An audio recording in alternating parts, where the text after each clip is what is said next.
Alright guys, welcome back to Duty's Daggers, and we have the Holt Haptic here on the table.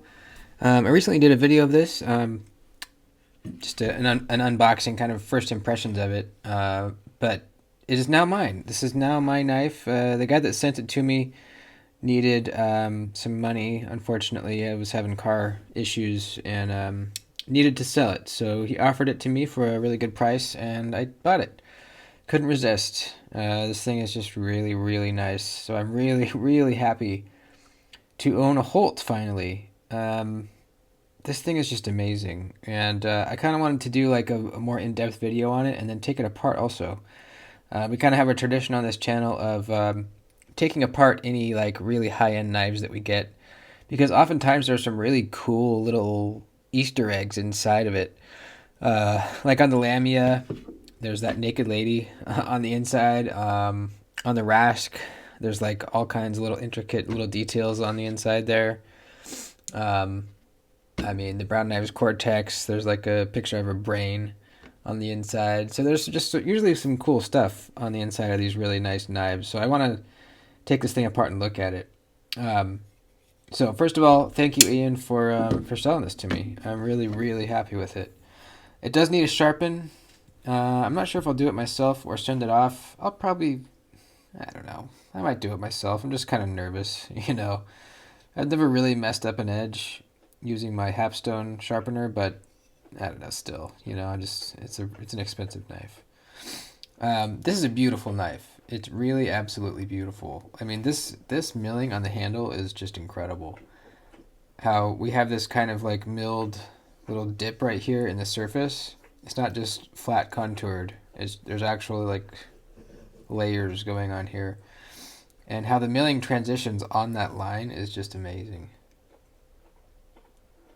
So beautiful. And the clip is insane too. The way that milling goes the two different directions there. It's just such a nice knife. The action is really, really smooth. And I think after I clean it out, it might get even smoother. We'll see. The detent's perfect. Now this does have an adjustable detent, but I really don't think I'm gonna mess with it because I don't think you can get any better than this. It's absolutely unfailable. It's very crisp. Yeah, you can't get better than this. Now my other really high-end flipper-only knife is the Rask. So I thought I'd compare these two real quick before we start kind of diving into this thing. The Rask is bigger, both flipper only. I think the detent might be a little crispier on the Holt. However, the smoothness on the Rask is still unmatched. This is still the smoothest thing I've ever experienced. It's so smooth. Here, if you think you have a smooth knife at home, try this. Let it go like halfway. Take your fingers off the lock bar and see if it swings around like that easily. That's with the pressure of the lock bar pushing down on the tang. That's insane, dude. Still, this is very, very smooth. It's just not quite at the Rask level. So both I like a lot. Now the Rask does have this choke up spot, which I think really kind of sets it apart in my mind as being, I don't know about better than the Holt. I like the Holt for different reasons than I like the Rask. I think the milling on the Holt is more interesting than on the Rask. It's awesome on the Rask, but it's just a plain, flat scale. I mean, it's contoured, but you know what I mean. This is like more 3D stuff going on. So both amazing, but I think the milling on this Holt is just next level. So anyways, let's kind of take this thing apart. Now, when you buy a Holt, there's 3 different blade finishes you can get. You can get a near mirror, you can get a polished stonewash, or a regular stonewash. And this is, I believe, the regular stonewash. So probably the best finish if you're going to be using the knife a lot. You know, hide wear, hides fingerprints, and all that stuff. The only marking anywhere is right here. It says M390. No Holt logos, anywhere. The backspacer is so cool.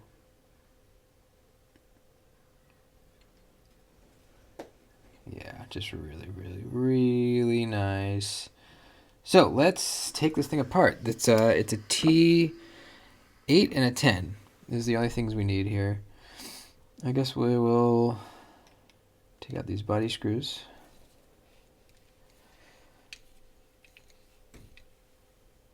Oh, and they're spinning. Interesting. That one's not spinning. Oh, wait, hold on. Oh, it's pushing out this side. Okay, I guess we need to take the show side scale off first.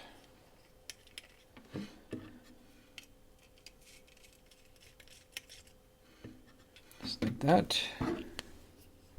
Get our T10. I think it's actually a little bigger than a T10, but this will work.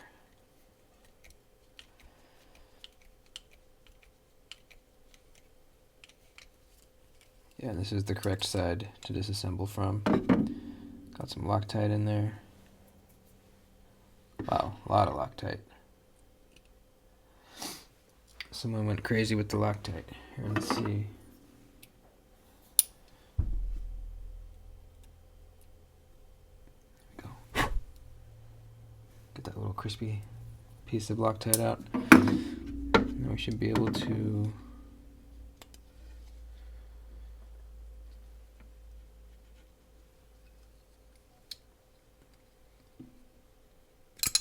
there we go. Whoop, whoop, whoop. What do we got? Ooh, wow, look at that. There's a different kind of milling on the inside. Looks like a starburst, like on the Rask. I just love that extra step that these makers go to when they make these really high-end knives, you know. Just almost to the point where it's unnecessary, you know. But people appreciate it, like me. People that take apart their knives really appreciate these little details. And it just makes the knife that much more fun and just good. You know what I mean? Like, it's just more, you know, they're not just making the knife for the money. They actually, like, enjoy what they're doing and are, you know, they want to make it nice. They want to make it nice for us. Let's clean that out. Get my alcohol wipey pads here.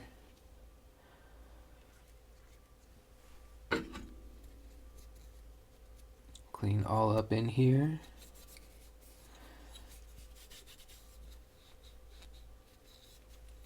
Okay, that looks pretty clean.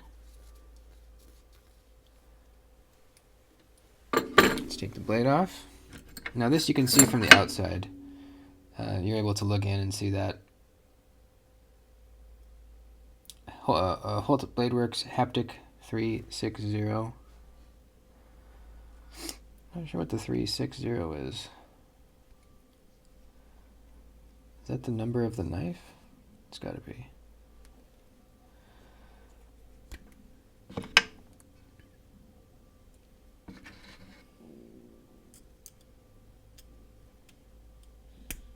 Oh, there we go.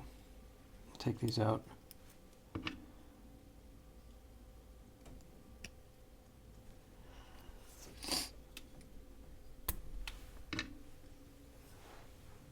Looks like we have skiffs in here already installed. Does this pivot push out? Doesn't look like it. No, it is in there. So we don't have a regular ball style pivot, or sorry, detent. It's a nub detent, like you would see on a Sharp by Design knife, and a few others. Interesting. I almost want to take this whole thing off so I can get underneath there, but I might be able to just get with the Q-tip. Let's see. Like, this whole lock bar assembly is held in by this piece of hardware here, and then probably the pivot as well. But I think I can clean it up pretty well just with the Q-tip. Let's see.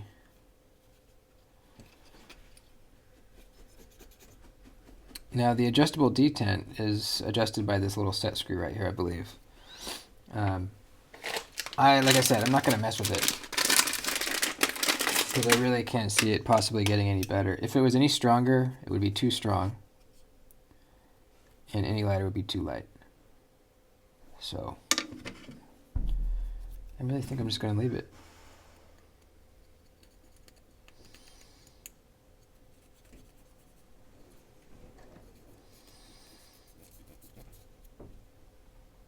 Definitely some dirt in there. Target lint. I'm going to be the third owner of this, so it's been around a little bit, not too much. There's a couple little dings here and there, like right here. Someone probably dropped it on the floor or something, and then yeah, there's a little bit of scuffing here on the clip, but nothing too bad at all. This to me is going to be probably, I'm definitely going to use it, but I think it's going to be more of like a special occasion knife for me. It kind of doesn't it kind of just scream like going out on a date kind of knife? I don't know. For me, it seems like I don't think I would carry this to work, even though I could, and I carry, you know, knives that are this expensive at work all the time. But for some reason, this just makes me feel like, I don't know, like I want to keep it for special occasions. It seems like just classy. Maybe that's the word I'm looking for. Classy. It just feels classy to me.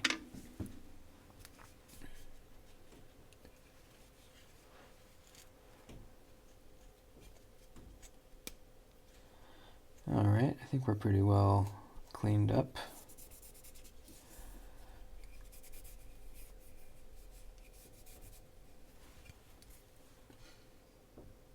I get one more deep dip. Get up in here.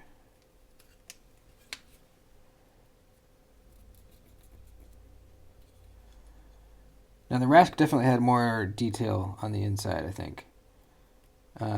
If you're curious, go back and watch my Rask disassembly video. It's so cool. Just the intricacies that Grimsmo goes to is really, I think, next level, even a step beyond this.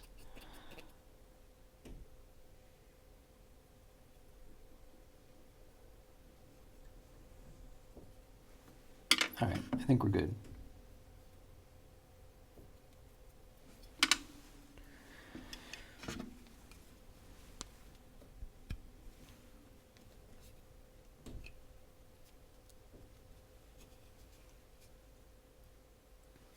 Okay. Now let's get to the blade here.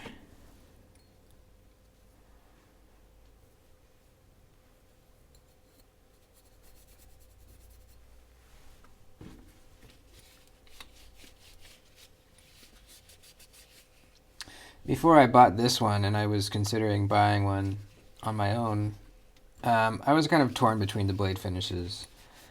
You know, the Holt Morpheus that I checked out before was the full mirror blade, and that was absolutely beautiful. But, you know, obviously it really attracted a lot of fingerprints. And, you know, every little scratch you'd probably see, which, yeah, I'm fine with scratches, but, you know, when you can hide them, it's kind of nice, you know what I mean? So I probably would have gone with the second one, like the reflective stonewash. I think that was a nice happy medium between the stonewash and the really, really reflective, you know, mirror. So that's probably what I would have gone with. But I'm really happy with this. This is actually maybe even better, just because I'll you know, I'll be able to use it a little bit more without trying to be careful. All right, that's good. Now we have this ring, which was only on the show side. I don't think it had this spacer ring on the lock side. At least I don't think. Let's give that a little wipe down. A little bit of gunk on there. Alright, then let's get the bearings. With these high-end makers, I'm never sure if they use skiffs initially or if a previous owner had put them in. I don't know. Some of these high-end makers just use skiffs right from the jump.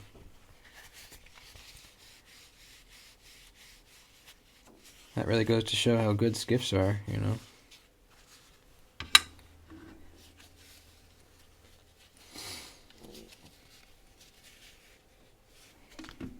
A little bit of gunk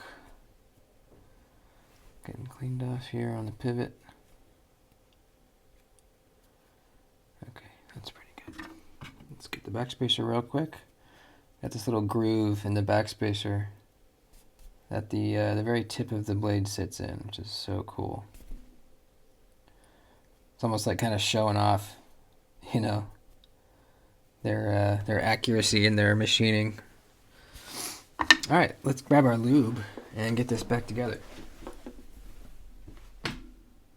I think we'll use. Where's my regular KPL? Actually, no. We'll use the Rask oil, the maple nano oil. We'll use some of this stuff. So we get the lock side, and we'll put a little bit of nano oil, a couple drops. That might have been a little much. Let's see. Soak a little bit of that up. And we'll drop a bearing on.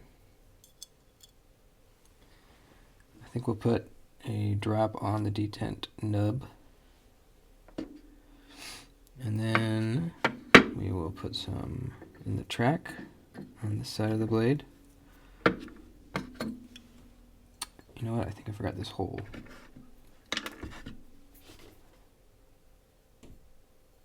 Clean that hole out. There we go. So we'll put this down.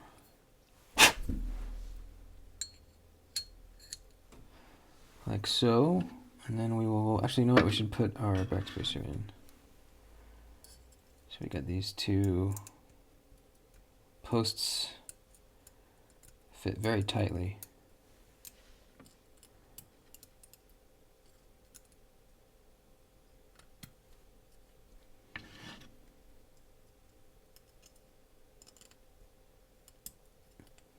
Like that. And our backspacer goes in, I think, this way.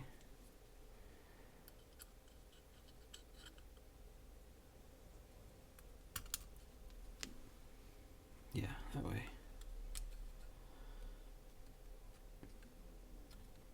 Super tight tolerance there. Okay. There we go. Now we'll put some nano oil on this side of the blade.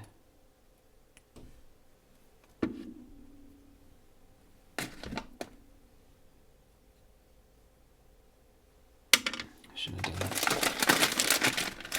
Shouldn't have done that with the dirty one. Here we go.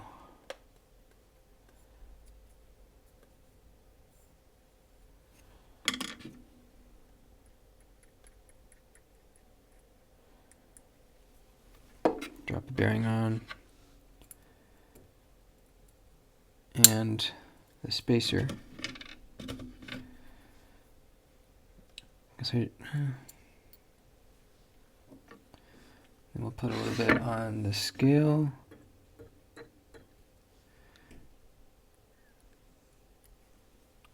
I think this is going to be buttery smooth. There was a lot of gunk in there. Alright. I think I forgot to get the outside of this pivot. There we go. Look at all that.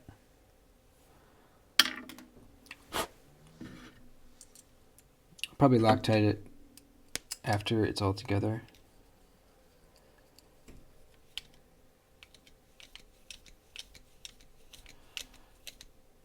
Man, that really goes together nicely. Like a definitive spot where you know that you're tight and it doesn't get any tighter.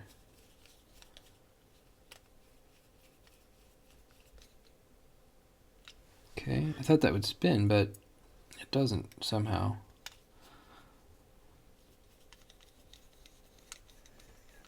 It's interesting. Is this one spinning? Yeah, this one is a little bit. Oh, there we go. Perfectly centered.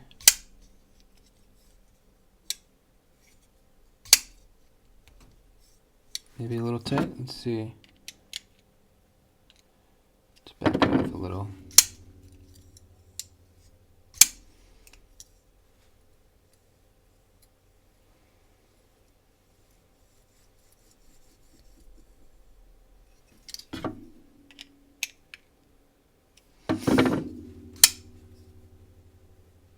And we got play.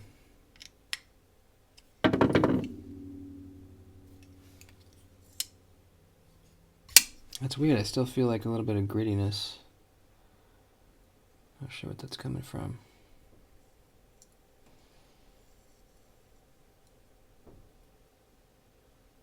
Maybe a little more lube on the nub. Let's try that.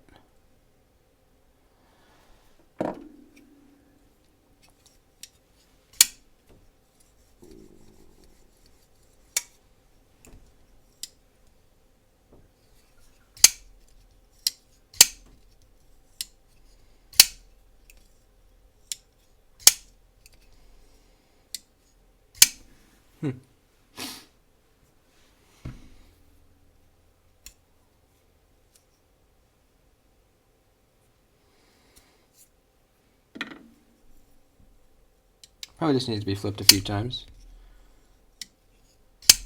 We're getting it already. We have no blade play. Yeah.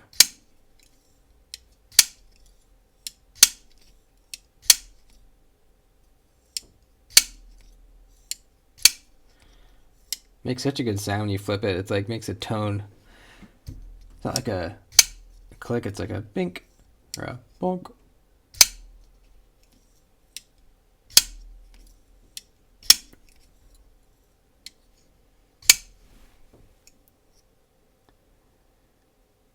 It's almost like all the little grits and like stuff that was trapped inside it were like helping make it smooth or something. It's so weird. I thought that once I got all that out, it would be smoother.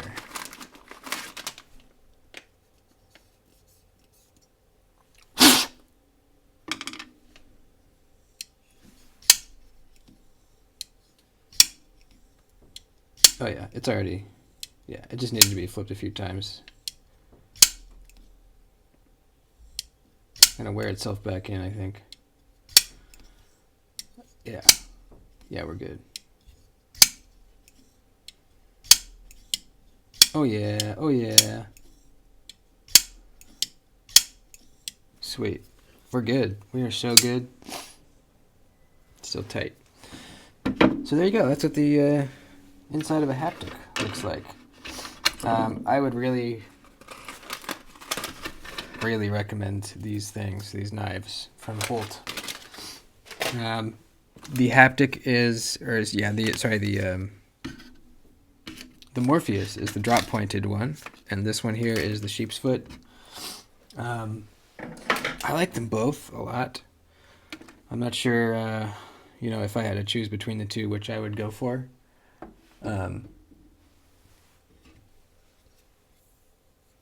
This is, I don't know, there's something about this sheep's foot one that just like looks really good.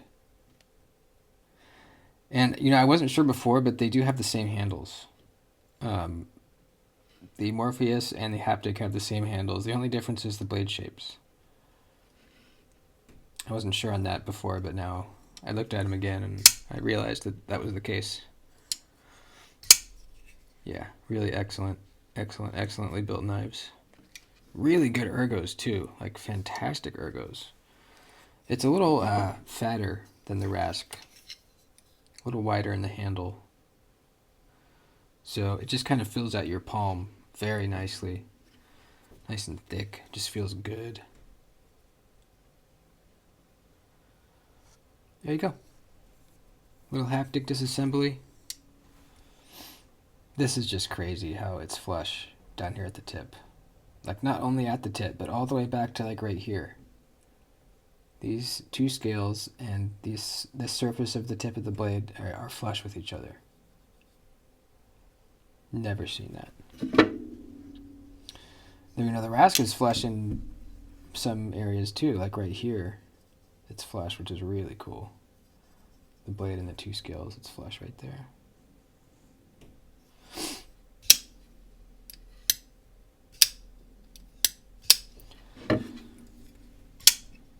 You know, there's a lot of knives that I don't like that are flipper only. But when you get to this level of knife, the action is so good on those flippers that it's okay. Like you're just like whatever. It doesn't need another deployment because this one deployment is so freaking good. Now, interestingly, I did put a quick stud on my Rask. Actually, should we do that right now real quick? If you don't know, a quick stud is one of these where it's a thumb stud. It clamps on the blade stock like this. See, it looks dumb, but you could put it on a knife if you wanted just to like see what it felt like with a thumb stud. I wouldn't leave it on permanently, I don't think. It just doesn't look good. Do I have the right Allen key for this?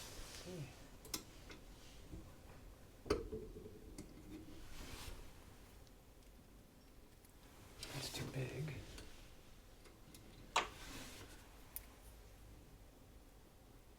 That's too big. I might not be able to actually. Unless I got something in here.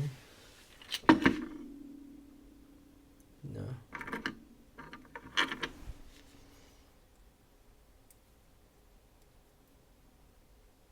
Oh, this works actually. So I threw this on and I was like, wow, that's pretty nice. Pretty nice to thumb flick the Rask.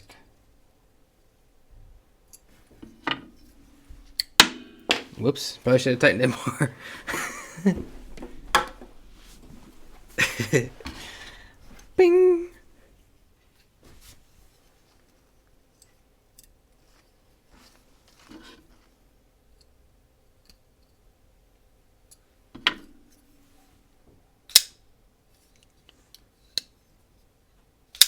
Like the D10's so snappy. If this was a thumb stud, oh, so snappy.